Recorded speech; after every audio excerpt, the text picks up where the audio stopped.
At the 420 School for Higher Learning, your child will focus on the fundamentals. Welcome to our kindergarten class. GTJMP, FVV, don't forget the periods on OG. Every day we go to gym. Stay connected, guys. Eagles back. Eagles forward. Very good. Back one more time. Run to your spot on the floor. What do we do when we beat our man? That's right, Evelyn. Set, feet, chest out, arms up. Ed Malloy blew his whistle. That's fucking bullshit, Ed, said Coach Nurse.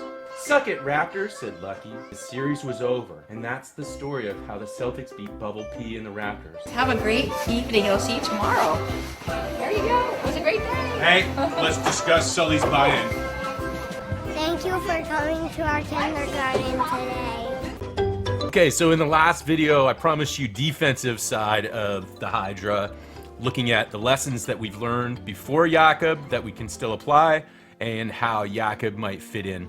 I'm gonna do some of the things that came off the top of my head because there's really good videos out there right now by other content providers. I wanna mention one for money is Logical Raptors Fanatic. Mike really broke it down and saved my brain, so I would recommend that one. It's posted up here. I thought Prab at Warts Report did a really good reaction video to the trade and kind of brought up some of the alternate trades that were out there for the Raptors. And then the dude from Raptors Report just put one out, and he talks about a lot of the ways Jacob affects the offense and defense, so I'm going to recommend that one as well. Perhaps the least talked about aspect of the Poeltl trade that benefits us is that other teams didn't get him. Here's Alexi Otts. We won that Jacob Poeltl trade over the Celtics. The Celtics wanted Jacob also, and we beat them to get him, and that is a huge win. And why is nobody talking about us beating the Celtics in the Jacob sweepstakes? Everybody talks about the Kevin sweepstakes. Well, the Jacob sweepstakes mattered, and the Celtics did not get stronger by getting Jacob. We did, because that's huge. It's a huge thing. It's a huge, huge thing.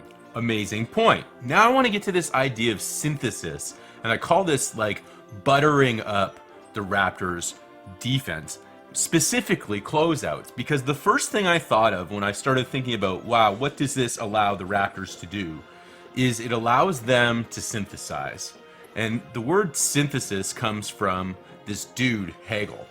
Now, those of you that are fashionistas will recognize Hegel's name because he's had an anecdotal effect on our own GT Junior. But I want to talk about Hegel's contribution to philosophy and the sciences, and that's his dialectic. Many of you will remember this from high school. It's when you have a thesis, and that thesis is tested by an antithesis. They're opposed to each other, and then you have synthesis, where both kind of come together and the good parts of both help solve each other. So we have synthesis. So we want to take that idea of synthesis and apply it to Nick Nurse's closeout schemes. The degree to which a team closes out or doesn't close out has to do with perimeter defense. It's a tactic. When I get to coaching kids on this, they often don't have a concept of what perimeter defense is. So we take a look at the three-point line and the paint, and I put it in terms of a castle. The exterior castle walls are the perimeter, and the paint is the inner courtyard. And it's up to us as a team to decide how much we want to prevent outside shots over our perimeter. We can slag off and dare shooters to shoot, but in today's NBA that seems somewhat foolhardy, so we often close out. In Nick Nurse's scheme, the Raptors close out very aggressively, which can be disruptive to the shooters, but it also leaves the Raptors vulnerable to sidestep threes and blow-bys in general, which they counter with a second closeout to the same shooter. Again, this can be highly disruptive to the shooters because of our length and general size. However, it leaves two Raptors defenders in motion going the wrong direction for the rebound, and this can often open up vulnerabilities in the paint. Not only from that aforementioned rebound, but also passes into the painted area, and of course, the dreaded pump fake. Okay, so now we have our thesis. That's Nick Nurse's closeout scheme for the last couple years that we've been watching, and it has its pluses and minuses. The best antithesis to this that I can think of is Coach Bud's system from a year ago. All season long, Coach Bud's system would dare shooters to shoot. He He refused to send the late closeout defender that is so hallmark for the Raptors, the antithesis of what the Raptors do. And it cost the Bucks against the Celtics, and they ended up going golfing. But it had its advantages, and the advantages are that they would get rebounds on shots that missed, and they would get out in transition. The synthesis of these two ideas has already taken place. In fact, the Bucks made this adjustment. They've already synthesized these two. They are now aggressively closing out, just like the Raptors, but only on select shooters from each team. So they are game planning ahead of time and spending time with their players to explain to them who we're going to be closing out on aggressively and who we will not be closing out on at all. It is from these two very extremely opposite end tactics regarding closeouts that we get the hybridization, the synthesis, the mutation of the closeout, which is the Budenurse Raptor. Ah yes, the Budenurse. Clever name. But how did the Bucks actualize the Budenurse on the court? The answer is an adjustment to their point of attack defense. Not the point of attack defender themselves, but how they deal with breakdowns at the point of attack when it fails. And they do this through the way they deploy their big man, Brook Lopez.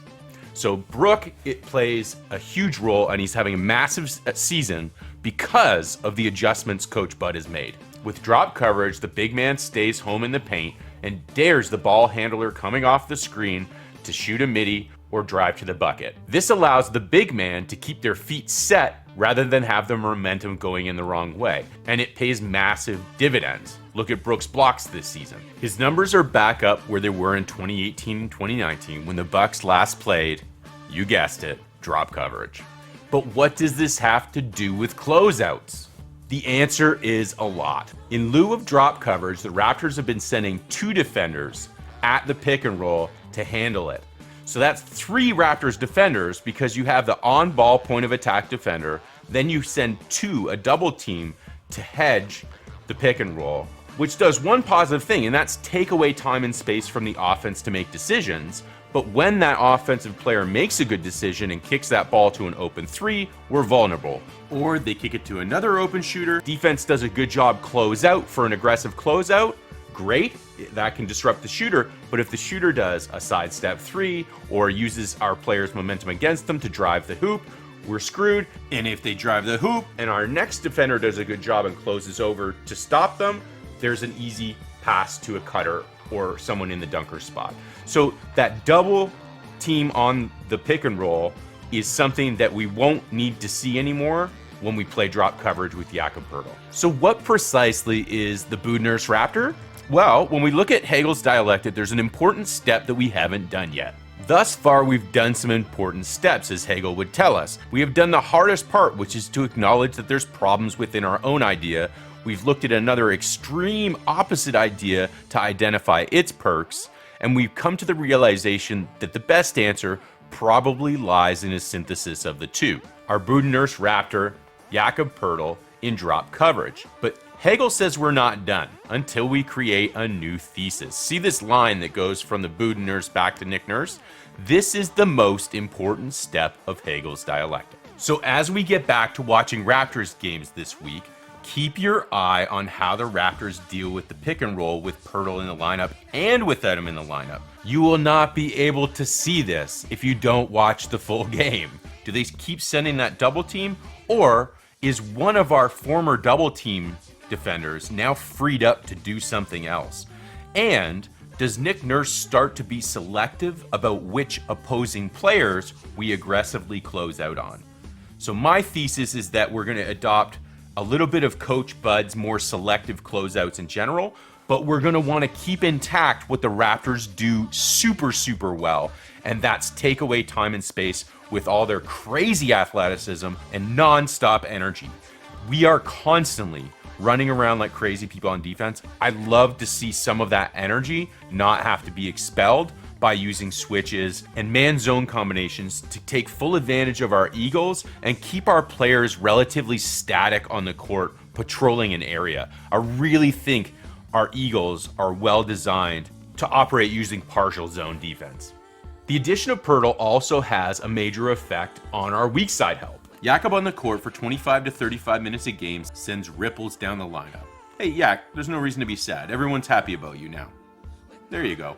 The list of players we've used to try and fill the hole that was in this lineup due to the lack of a traditional big man have included Scotty, OG, Pascal, Coloco, Boucher, Precious, and even Thad Young. That's all unnecessary for 25 to 35 minutes a night now. Not only does that help preserve our players in terms of wear and tear going up against opposing big men, but it brings those aforementioned players back to doing what they do really, really well. That's playing tough D within the system with high energy, but minus that double team we were using to deal with pick and roll. That will leave players set on their feet and ready to react when something like this happens. As Yak picks people up and keeps them on his hip off of broken moments at the point of attack, using drop coverage, it will open up opportunities for our secondary help defenders to come over and get that secondary weak side block. And I expect a tick up in not only the block category for the Raptors, but also some defensive rebounding. The last area I want to cover today in terms of Yak's effect on the defense has to do with a hot button topic right now, and that is that the Raptors have on their roster multiple defenders who are terrible at the point of attack. Oh my God! I think this is Redsauce come from? absolute It's all over bullshit, me. and it has more to do with system and encouraging our guys to be ball hawks. Whether you're looking at Jeff Downton Jr., Fred VanVleet, Gary Trent Jr., and even young Padawan, Malachi Flynn, the Raptors are encouraging their guys to take chances and try and get forced turnovers. That opens up very easy baskets if our guys take a chance and are not successful. The point of attack, Redsauce, and the art of sheepdogging. One of the key light bulbs that can go on for a young athlete in any team sport is the notion that they don't defend on an island, that they work as a team and as a unit. Hence, we can work in defensive structures after they have this light bulb go on. When the opposing team gets the ball, their ball handler is at some point met by one of our defenders. This is presently the point of attack. That brings us to the concept of sheepdogging. This is something that I introduced to both the kids I coach in soccer and basketball, and it has to do with point of attack defense. And that same idea that you're working as a team. The point of attack defender's goal is to guide the player they're guarding into certain things and keep them contained. It is fallible. You will get beat by other players, but what do you do if that happens? Let's take a look. The point of attack defender does their best to sheepdog the ball handler between two boundaries, the sideline, and once they've crossed the half court line. Let's pretend for a second that Jeff Downton Jr. does an amazing job on Tatum, and Tatum picks up his dribble. Tatum elects not to shoot and instead passes the ball. In this moment, we could say that Jeff Downton Jr. has successfully defended the point of attack. But why bother? The point of attack has just shifted. It's always moving. OG's hunting the passing lane, but misses the pass to Smart, putting him out of position. Marcus Smart is now the point of attack, and Scotty is now the point of attack defender. Having rotated onto Smart from Brown, Scotty is covering from OG, but this creates other threats. Now, all season long, this exact scenario would cue up a Raptors crazy scramble on defense, but enter Jacob Poeltl. With Poeltl now patrolling the paint and drop, Scotty no longer has to aggressively close out on Smart. Instead, Yak can sheepdog any movement from Smart on the dribble drive and keep him on the outside of the paint. At the same time, he can front Robert Williams, while the weak side help, in this case Precious, is able to shade off of Brogdon in the corner and help on Williams in case he gets the ball. This allows Scotty to perform a very controlled closeout on Smart while hunting the passing lane to Jaylen Brown in the corner. This in turn buys OG time to recover. So will the addition of Jacob Poeltl result in less breakdowns at the point of attack due to our guys trying to strip the ball and go for steals? As in the example, OG jumping a passing lane and missing? No, if anything, they're going to be doubling down on it. We're going to see an uptick in the chances taken at the point of attack. Why? Because now we have an insurance policy. Yak's job becomes plugging holes in that perimeter fortification. And as a ripple effect, it should increase not only the chances we take, but the turnovers we cause, which have been very successful for the Raptors in terms of opportunity basketball, a higher percentage of defensive rebounds, a higher percentage of blocks, and when we get defensive rebounds, what does it do? It's a live ball. Raptors on a live ball don't play slow, they play fast. So will Jakob Poeltl's presence cut down on the number of point of attack breakdowns the Raptors experience by trying to strip the ball and going for steals? Will it cut down on those aggressive closeouts to three-point shooters? No. If anything, it's going to go up because the Raptors defense has been fortified. Remember, it's all about the Larrys. Cheers. This is Chef's Kiss approved. Mwah!